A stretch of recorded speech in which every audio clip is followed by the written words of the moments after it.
The Q1 numbers are coming in well below what the outside forecasters had told the legislature to expect just simply show that the job of keeping Indiana above water and solvent while other states are not is not getting any easier. Briefly put, we had agreed, all of us, to use about a quarter of the state's reserves over the next 2 years. About that amount has been consumed just in one of the 8 quarters of those 2 years. 2 conclusions we can all reach. 1, thank goodness we built up those reserves. 2, thank goodness we didn't spend them, or lots of them, as some people wanted to do in the recent legislative session. We plan no immediate action based on these findings. We will watch revenues a little longer. And secondly, we're going to be in touch with the forecasting committee to see if they see anything we don't, if they see prospects of a more rapid recovery than this data seems to suggest. We'll also be sending them a letter tomorrow asking them what changes in their method they plan to make to reflect the new realities of this economy. It is now very clear that the methods that have been used here and in other states for that matter are simply out of date. People aren't spending as much money as they were. There will not be passive income receipts, capital gains and so forth for a long, long time. And so the legislature cannot be expected to vote for a budget that stays in the black if they are operating on wildly incorrect assumptions of how much money will be coming in. So we've got to get the model, the folks who do this work, we've got to get the model in shape so we don't have big mistakes like this in the future. Again, no immediate reaction besides those things we are doing every single day. We are conserving dollars every way we know how, from lowering mileage reimbursements to strategic hiring freezes. There are fewer employees in the Indiana state government today than in any year since 1983. So the quest to conserve tax dollars is an everyday affair with us, and that won't stop. But we have no new policy decisions for the moment, but we won't wait forever. And we will need everyone's understanding and cooperation if more actions are necessary. Let me just sum up by saying we have no intention of becoming California or Michigan or Illinois or any of these other places. And we have no intention of raising taxes on working families in the middle of a recession.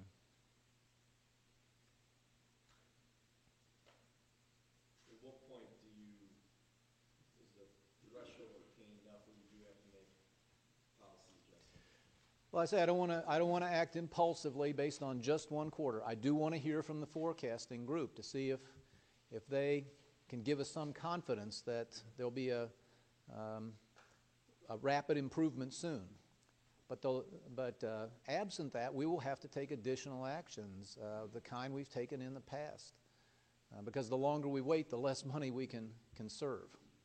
So not immediately, but we won't wait that long if we don't see reason for optimism. What kind of actions are you talking about, Governor?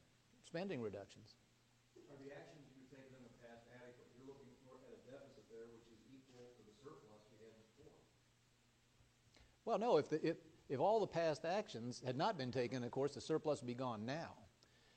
May I remind you that the legislature was working on a budget that spent $1 billion more than the one we have until we said, hey, time out, let's start over.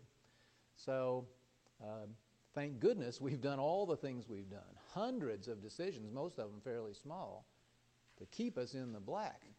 But of course, the answer to your question is no, it's not enough. And we're very likely to have to continue policies of thrift and maybe make some more very unwelcome decisions. Are you asking for a new forecast? Well, there'll be another one in December. And what we're asking really right now is 2 things. One, what confidence, if any, could they give us that there'll be some, having been so wrong in Q1, that somehow we'll catch up, or at least that the erosion will stop. And two, what do they plan to do about a model that worked reasonably well till a year and a half or so ago, but clearly isn't working now, and in this case, misled the legislature and everyone else about how much money there was to dispose of. So we're not blaming anybody. The economy has changed in fundamental ways. But we can't ignore those changes, and if we're going to protect taxpayers and make wise decisions in the real world we're living in now. Is it possible that in the 2010 legislature you would ask for the budget to be reduced? Really, nothing's off the table right now. Again, let's not act impulsively. Let's watch developments a little further. Let's talk to the experts. But it's very likely, in my opinion, that we'll have to take steps even beyond those we're already taking. When you're looking at the graphs, a lot of the voters, I think, are going to see these dramatic numbers, and they're going to say, well, how does that affect me? Mm-hmm. What do you say to the common voter when we're talking about money lost from the state? Well, I say, first of all, that businesses that aren't making money, or people who are out of work, can't pay taxes, and they're really our first concern. I say that we're going to do everything we can to maintain vital services, which other states have long ago begun to cut. We're not going to turn prisoners out of jail early here. We're not going to close state parks. If we can possibly avoid these things, we will. And most of all, I would tell them we are not going to raise taxes at a time when you're stretched for money. You know, Indiana's unique as far as I know. Taxes are lower here now than a year ago. The average homeowner in Indiana got a $500 tax reduction. And that was at a very lucky time. We didn't know a huge recession was coming when we went out to lower property taxes. But again, we're going to do things we'd much rather not do in order to protect Hoosiers against tax increases and keep the most vital services going. Governor, now that the state is sort of taking over the operational cost of schools, what do these revenue forecasts and actual numbers and collections mean for schools and school funding in Indiana? You know, I sought an opportunity to visit with superintendents and school boards 2 weeks ago, and we were able to set that up.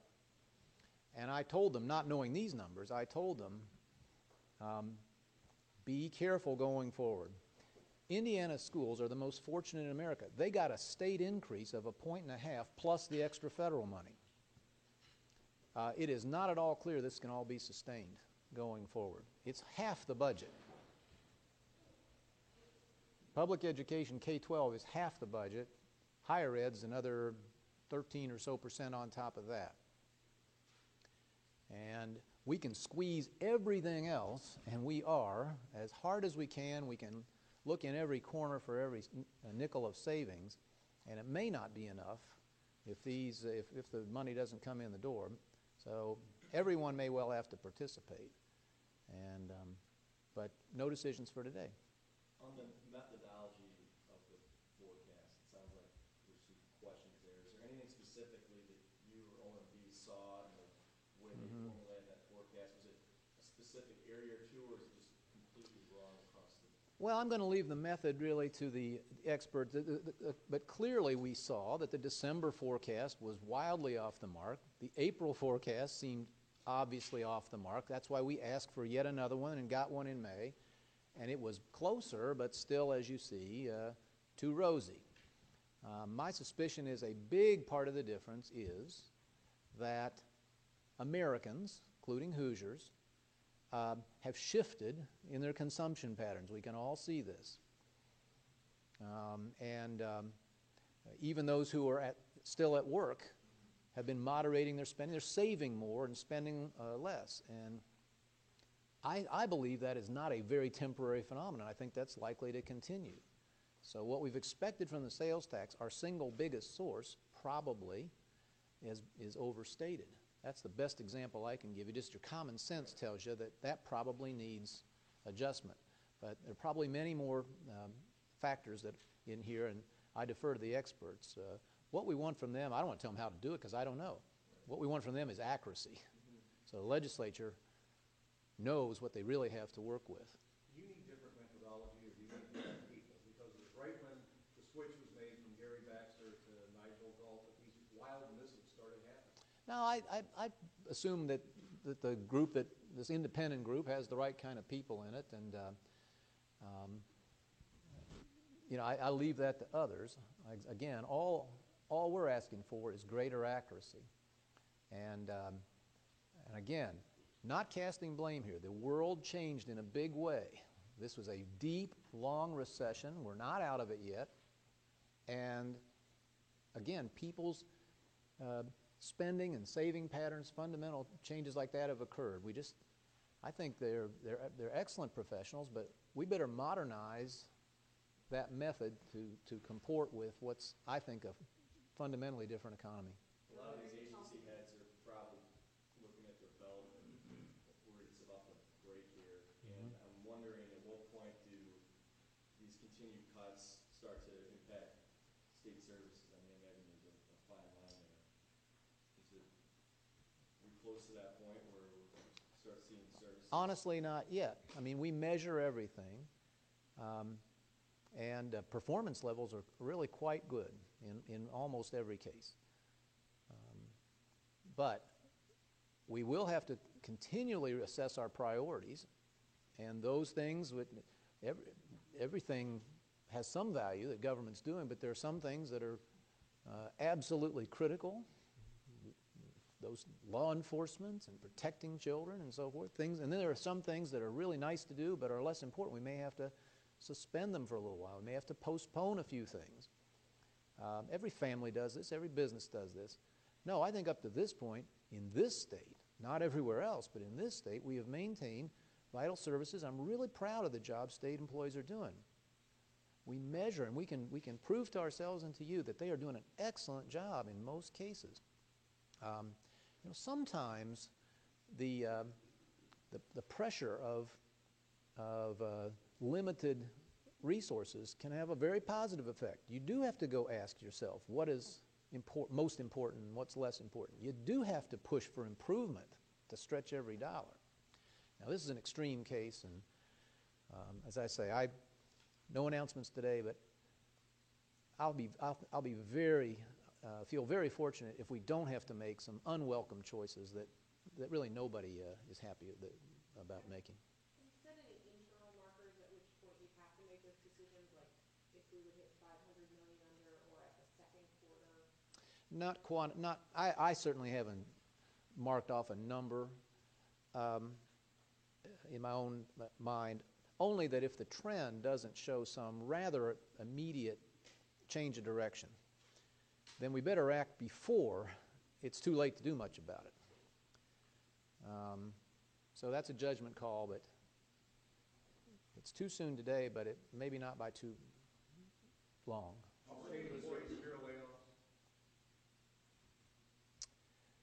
Well, we're doing everything we can not to do that, and but I can't take anything off the table. This is about the last state around where it hasn't happened, sometimes in a very big way. And it's down there in that category of last resorts. But today's not a day to remove any option, except we're not going to raise taxes on people who are strapped as it is. Governor, on Saturday, the federal government is, the state's going to provide some data to the federal government about the effect of the stimulus. And I think the idea of that is to show how many jobs or how much it's helped the economy.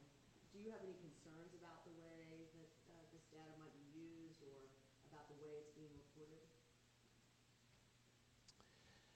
Well, my only concern is that we not be party to misleading anybody. So we will fill out the forms. I'm told there are hundreds of pages that we'll need to submit. We'll do that faithfully. But in terms of drawing any conclusions, my own view is you cannot tell in numbers whether this has added any jobs on a net basis or not. But we'll leave that to somebody else to interpret. I hope they'll be very careful about any such claims. It's very hard to find any improvement in this economy, maybe just modest. let alone any effect of this bill. Now, I didn't criticize having a stimulus bill. I thought they needed to try something. Indiana has tried to be as active and quick about using it. We were first in deploying highway funds, first in deploying sewer funds, and we've got some programs like the youth conservation effort that I think have worked really well. So I think the effort has had a lot to recommend it. But I personally wouldn't try to tell a taxpayer that this had any effect that I can see on the economy, or let alone that there is some specific number of jobs attached to it. Someone else will have to look at the data and come to that conclusion. Governor, the way I read this, we're $165 million off for September alone. Have you identified any single factor for that huge of a miss? Well, it's across the board, Mike. Income and sales tax are both down double digits, and obviously businesses aren't making any money. The biggest drops on a percentage basis were corporate income and estimated payments, most of which is small businesses reporting their net income at the quarter stop. So we need folks to get back to profitability, both so they'll be paying more taxes and so they can hire some people who in turn can have some some income to pay on. Governor, what does these figures do for your 2010 legislative agenda when lawmakers come back in about 90 days? I'm not sure, Abdul. I mean, we want to visit with lawmakers anyway about how much or how little they want to do in that short session. As usual, I've got lots of ideas of things I'd like to see us do, and some of them don't cost any money. Some of them would save money. But we've just begun to explore with leaders of both parties what kind of session they would like to have, what appetite they have for some new changes and reforms. But I'm not short of ideas.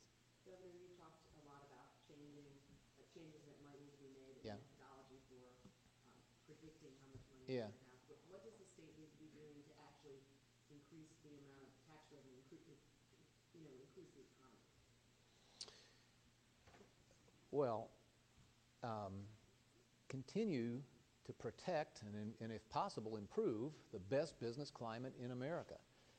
Just by holding on, by not raising taxes, we are widening the gap between ourselves and other states that are raising taxes. And it's no consolation to me because unemployment is still so terribly high. But the flow of new businesses and investment coming into the state has not slowed down. It's not nearly enough, and of course some of it takes 2 or 3 years to get in place. But the best thing we can do is to continue to build a job-friendly, business-friendly environment so that we ultimately have more taxpayers, we just discussed, to share the load, and we can lighten the load on everybody. You talked a lot about how Indiana's budget is in better shape than other states. How do you view Indiana's economy, the unemployment, Yeah. all of those things taken together as compared to other states? Well, not good. I don't honestly understand or trust the big drop in unemployment that was reported last month. It doesn't match up with my sense as I travel around the state that we may have stopped hemorrhaging a little bit, but I don't see that we've gained much back. And no, I think the national economy is weighing heavily on Indiana, just like virtually everywhere. And our task is, for the moment, is to manage our way through it as well as we can, and I hope better than other states. Governor, how big a surplus do you need to maintain? If these trend lines would take you to the end of the 2-year budget period at 0, would you maintain services up to that point, or is there some magic number that is a trigger? Don't have a magic number. Goals are to protect the most vital services and to avoid a tax increase in a recession on folks who are strapped as it is. Everything else is secondary. These reserves are a means to the end. Again, thank goodness we had them, and thank goodness we did not spend more of them than we committed to spend. because we're going to need them. That's the taxpayer's last line of defense against a tax increase. And again, thank goodness we have them, and we're going to have to protect them the best way we can until we know that we're at the bottom and on the way out of this. So when you talk about taxpayer protection, what do these figures mean for the whole issue of property tax caps that are set to fully kick in next year? You're telling schools to, brace themselves and be ready. They're going to say, well, we got you guys on one end, we got tax caps on the other end, with the squeeze. I don't think they mean anything. First of all, thank goodness for the property tax bill. We didn't know a recession was coming, but it has left hundreds, and in many cases, thousands of dollars in the pockets of taxpayers who really need it at a time like this. Secondly, it is operating as a local spending limit. And as I travel around, I'm running into a lot of local officials, and I ask them, so how are you doing now that you can't just raise the tax rate to generate the money you want? And they say, well, when we had to, we found some things we didn't have to do or we could do a little less of. I'm not saying this is easy at all. It's difficult, as anybody's budget is right now. But I believe that on all the evidence we have right now, it's been a huge success with lucky timing. I don't see any intersection here at all. And by the way, remember that part of that reform was to separate once and for all what the local governments pay for and what the state government pays for. So we don't have that subsidy going anymore. So when the state revenues fall short, it doesn't have a direct effect on their own income as it would have a couple years ago. Have you considered scrapping the old forecasting methodology, just going outside and hiring somebody to do your own? No, it would be for the legislature to decide anyway. So no, I don't think that's the idea. Again, I don't think it's a matter of the people. They're very talented. I think it's a matter of the underlying realities of this economy having shifted in a tectonic way. And the methods that served pretty well up until the last couple of years, I think have got to be adjusted. They made a few adjustments starting in May. But it looks to me like we haven't caught up to the changes yet. They haven't. And in the interest of accuracy, I hope they will soon. Governor, there's two parts to the forecast. There's the one that's being hired out now, where someone comes in and talks about The economy. And then there's the taking that and Right. applying it to revenue. Right. Which, do you have a problem with an issue with both, or one or the other? I didn't go back the last 24 hours and look. I don't think that the economic inputs have been wildly off the mark. Although they do forecast recovery that I'm not sure is coming. But up to this point, I think it's more a matter. By the way, I think this is the troubling point. My view is, and I wrote about this not long ago in an essay in the Wall Street Journal, even if and when economic recovery comes, I'm not sure it's going to generate as much revenue to state governments around the country as it would have before. And I gave my reasons in that piece. But a lot of it has to do with people saving more, spending less. That's all sort of speculation about what might happen. Forecasts generally are based on some sort of actual information. Yeah. Do you want them to just make assumptions No. about what somebody believes? Well, no, let me just point out, this already has happened. The savings rate, for instance, made a radical change from -2. People were spending more than they were making. They were borrowing it on their credit cards. They were borrowing it against the dollar, the paper value of their house or something. From -2 to 6. I think it's come down around 4 something now, but it's a huge shift. That's already happened. So unless you think it's going to evaporate and go right back where it was, you would conclude that sales taxes which is our biggest single source, more than 40% of our revenue, are not going to leap back where they were, let alone keep growing as they were. So I don't think it's all speculation, Leslie. I think, a lot of the evidence is already in hand, and you have to, really works the other way. To imagine that the old model works, you have to think these things that are happening will stop happening. While you're not announcing any specific course of action today, are your budget folks working on contingency plans? Do you guys have a detailed list of action that you take given when revenue hits certain levels? Yeah, you want it? Well, sure. Well, you can't have it. That work is going to, I guess my point is that work, Listen, work going on to plan for. Yes, and does every day of the year. By the way, it does in good times as well as bad. I mean, we obviously got a lot more serious about it starting a year ago. Many of these actions have already been taken. Many of them we just do and move forward with. Yes, and now with even more urgency. Yeah. Governor, what does it say that the only place the state's making money is on riverboats and cigarettes? What do you mean making money? Well, they have not losing revenue. It's on gaming and looks like tobacco taxes. Well, I'm not sure.